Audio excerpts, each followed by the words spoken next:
این کودکان اشتراکچیان آزمون رسمی بهترین در موضوع سطح آگاهی آنها درباره آفت‌های طبیعی بخشیده به روز بین المللی اوید به پس کردن خفی آفت‌های طبیعی از مؤسسه‌های تعلیمی ناحیه واسع میباشند.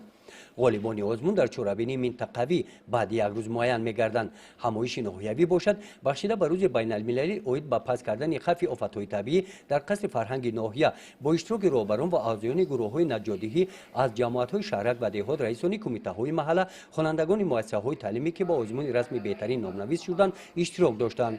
چهاربینی با ابتکار شعبه کمیته حالت‌های فوق‌العاده و مدافع گردنی نزد حکومت جمهوری تاجیکستان راه اندازی گردیده، در آن نماینده مقامات اجرایی حاکمیت دولتی ناحیه از اشتراکچیان دعوت به عمل آوردند که یکی از راه‌های اساسی برای تا اندازه معین و پس نمودن خفی آفت‌های طبیعی این بالا برداشتن معلومات‌نامه‌ای همه قشرهای اهالی از جمله کودکان و نورسان میباشند.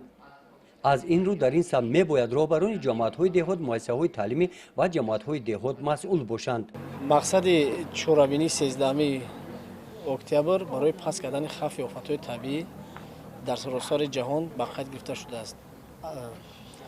در حدود ناحیه وسیع یک از ناحیه وسیع پذیر میباشد که در حدود ناحیه 27 موضع خطرناک میباشد که از اینا 7 موضعش اولین درجه بوده.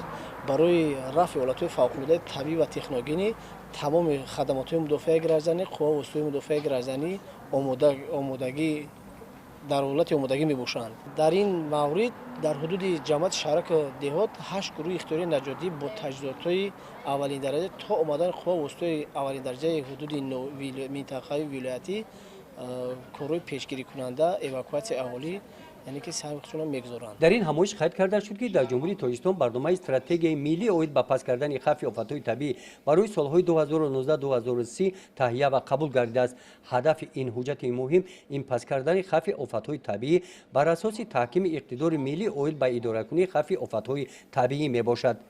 گزارش خواجه نظریف خدای نظر ظهوروف از ناحیه واسع برای برنامه اطلاعاتی نوید.